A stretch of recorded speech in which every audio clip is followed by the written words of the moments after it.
بسم الله الرحمن الرحيم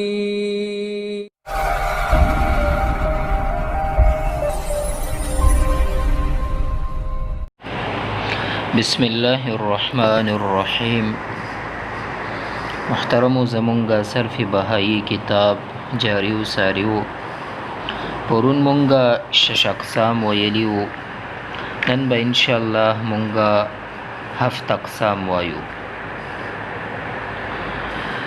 فرمایی مصنف بدان کی پوشه چې جمله اقسام اسم و فعل از 7 قسم بیرون نیست. وی پوشه چې ټول قسمونه د اسم او د فعل د 9 قسمونو نه بهر ندي. کله چې اسم او فعل وي نو پوشه چې پدې کې به یا صحیح وي یا به محموز مضاف مثال اجوف ناقص لفیف دینه به یو قسم وي. نو دلته نه مصنف مونږ ته 7 اقسام بیانوي. صحیح است یا محموز یا مضاف یا مثال یا اجوف یا ناقص یا لفیف. هر چې مصنف علیه الرحمه اول ذکر که صحیح اوس د تعریف بیانوي چې صحیح څه ته ویل کیږي. صحیح آنس کې در مقابله فا و عین و لام کلمه اسم یا فعل حرف علت و حمزه تضعیف نبوت.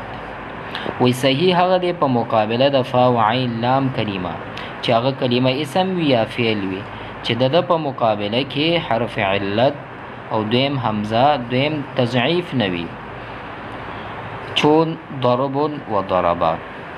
مخکې برام شي حرف علت مونږ ته ښیي خو اوس دلته حرف علت د حروف علت چې د درې دی واو الف یا. نو دلته وګورئ ضربون ضربا دلته دا درې واړه یو هم پکې نشته او حمزه هم پکې نه ښکاري او تضعیف هم نشته، یعنی د یو جنس نه 2 ځله حرف راشي نو هغه هم پکې نشته، یو ټکی 2 ځل راشي هغه هم پکې نشته. نو دا درې واړه نشته نو دې ته صحیح ویل کیږي. صحیح هغه ته وایي چې په مقابله د فا و عین لام کلمه کې حرف علت حمزه او تضعیف نوي لکه ضربون ضربا. ضربون د اسم مثال دی، ضربه د فعل په وزن د فعلون، ضربون بر وزن فعلون و ضربا بر وزن فعل. نو صحیح اول قسم خو مونږ وپېژندو. صحیح څه ته وایي؟ صحیح هغه ته وایي چې ارتفاع و عین لام په مقابله کې حرف علت حمزه او تضعیف نوي. نو تاسو وګورئ ضربون و ضربا دا دواړه صحیح دي. وجه دا ده چې حرف علت نشته، حمزه نشته او تضعیف هم پکې نشته. ها اوس حرف علت خو دلته وي نو اوس دلته فرمای و حرف علت سی اند و حرف علت چې دي دا درې دي واو الف و یا چون جمع کنی وای شود. و چې کله مونږ دا درې واړه جمع کو نو دینه بیا وای جوړیږي. حرف علت سودی درې دی واو الف یا. نو دا خو اول قسم مکمل شو چې دلته حرف علت وي نو هغه دلته مونږ ته تعریف ذکر کو چې طالب حیران پاتې نشي چې حروف علت خو مونږ ته ذکر نه کا. نو ذکر یې کا چې مجموعي وای جوړیږي. اوس دویم قسم د 7 اقسامونه محموز دی. اوس محموز آنس کې یک حرف اصلی و حمزه بود. محموز هغه دی چې حرف اصلی کې یو حمزه وي، یعنی حرف اصلی 3 ټکي وي، پدې کې یو ټکی یا اول یا دویم یا درې خامخا پکې څه شی وي حمزه پکې وي. نو دې ته به مونږ محموز وایو. او بیا دا محموز چې دی محموز په 3 قسمه دی. محموز برسی قسم است. وی محموز چې دی دا په 3 قسمه باندې دی. اول محموز الفا، دویم محموز العین، محموز اللام. نو محموز هغه دی چې حرف اصلی حمزه پکې وي، پاغه کې حرف اصلی پکې حمزه وي، حرف اصلی پکې حمزه وي، یعنی د 3 واړو ټکو نه پکې یو ټکی کې خامخا حمزه راشي نو هغه ته محموز ویل کیږي. بیا محموز په 3 قسمه باندې دی. یو محموز الفا، محموز العین، محموز اللام. دا 3 قسمه استاد ته بیانې چې محموز الفا څه ته وایي. محموز الفا اوس څه ته وایي؟ آنست هغه دی چې در مقابله فا کلمه اسم یا فعل حمزه بوت. محموز الفا هغه دی چې په مقابله د فا کلمه کې چې هغه کلمه اسم یا فعل وي هلته حمزه وي، حمزه وي نو هغه ته بیا مونږه محموز الفا وایو. لکه امر و امرا، امر و امرا. امرون د مثال چې دی دا د اسم دی او امره دا د فعل مثال دی په وزن د فعل و فعلا. او دویم نمبر قسم محموز العین دی. دویم قسم محموز العین دی. محموز العین آنس کې در مقابله عین کلمه اسم یا فعل حمزه بود. وی محموز العین هغه دی چې په مقابله د عین کلمه کې اسم یا د فعل حمزه وي لکه سأل و سألا.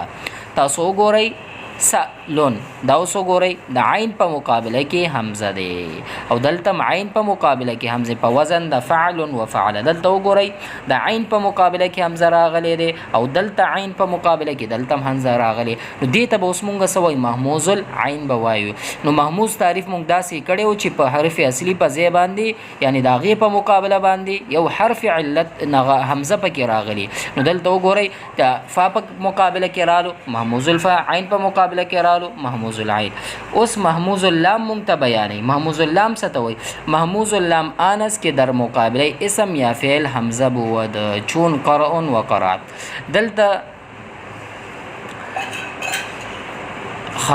محموز اللام، محموز اللام هغه دی چې د لام په مقابله کې چې هغه لام اسم وي یا فعل وي نو الته حمزه راغلی وي لکه قرء و قرا.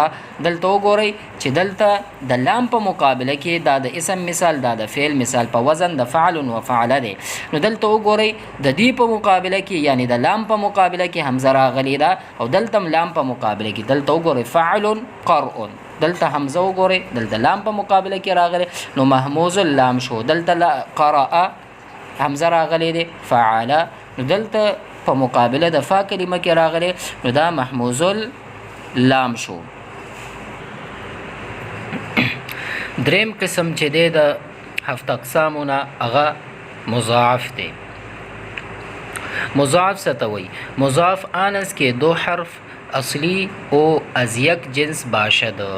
وی مضاف هغه ته وایي چې دو حرف اصلی د اغینا از یک جنس باشد د یو جنس نوي. مضاف هغه ته وایي چې دو حرف اصلی د هغې یو جنس نه وي نو هغه ته مضاعف ویل کیږي. او بیا مضاعف بر دو قسم است. مضاف چې دی دا په دوه قسمه باندې دی. یو مضاعف ثلاثي دی او بل مضاعف رباعي دی. مضاعف ثلاثي او مضاعف رباعي. اوس د تعریف کوي چې مضاعف ثلاثي څه ته وایي او مضاعف رباعي. اول مضاعف ثلاثي آنس کې در مقابله عین و لام کلمه اسم یا فعل دو حرف از یک جنس باشد. وی مضاعف ثلاثي هغه دی په مقابله د عین او لام کلمه اسم یا د فعل دو حرف د یو جنس ته وي. دو حرفه د یو جنس ته وي. خو په کوم ځای کې به وي؟ مضاف خو موږ داسې تعریف وکړو چې مضاف هغه ته وایي چې دو حرف اصلي د هغې نه د یو جنس نه وي. بیا دلته فرمایي چې مضاف ثلاثي هغه ته وایي چې په مقابله د عین او لام کلمه چې هغه اسم وي یا فعل دو حرفه د یو جنس نه وي. په مقابله د عین او لام کلمه کې تاسو وګورئ مد و مد چې په اصل کې مدد و مددو. دلته وګوره عین او په لام کلمه کې عین او دلته ویلي چې عین او لام کلمه نو دلته عین او لام کلمه په مقابله کې یعنی د عین او لام کلمه چې کم د تالونه دي د هغې په مقابله کې یعنی د یو جنس نه هغه حروف بیا دوباره راغلي دي خو په مقابله د عین او لام کلمه کې راغلي دي. نو دې ته څه ویل کېږي؟ دې ته مضاعف ثلاثي ویل کېږي. چې دلته وګورئ دلته به تاسو پوه شئ دا دال وګورئ دا دال وګورئ دا عین او لام په مقابله کې راغلي. نو دلته ویل چې په مقابله د عین او لام کلمه کې راغلي وي چې هغه اسم وي او فعل وي. اسم مثال او دا فعل مثال. نو دلته عین په مقابله کې اول دال دی، لام په مقابله کې دا دویم دال دی. دلته عین په مقابله کې دا دال دی، دا لام په مقابله کې دا دال دی. نو دې ته مضاعف ثلاثي ویل کېږي چې په مقابله د عین او لام کلمه کې هغه اسم وي یا فعل وي دو حرفه د یو جنس نه راغلي. دلته وګورئ دو حرفه دي دال دال دال دال خو یو جنس نه دي هغه دوه ځل راغلي. نو دې ته مضاعف ثلاثي ویل کېږي. اوس دې نه پس مضاعف رباعي. مضاعف رباعي څه ته وایي؟ آنس کې در مقابله فاو لام اوله چې په مقابله کې فاو او لام اوله و لام ها عین و لام ثانی اسم یا فعل دو حرف از یک جنس باشد چې دو حرف د یو جنس توي.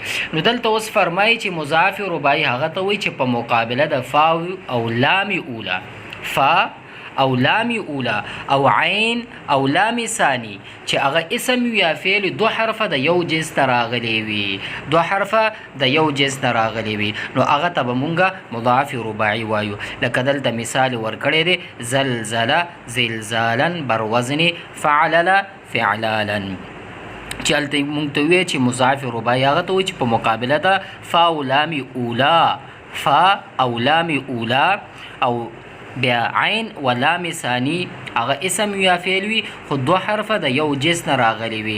نو دلته وګورئ اول کې زازا د یو جنس نه راغلی دی، نو اول یې څه ویلي چې اول فا او لام اوله ته وګورئ زلزله، دلته فا په مقابله کې تاسو وګورئ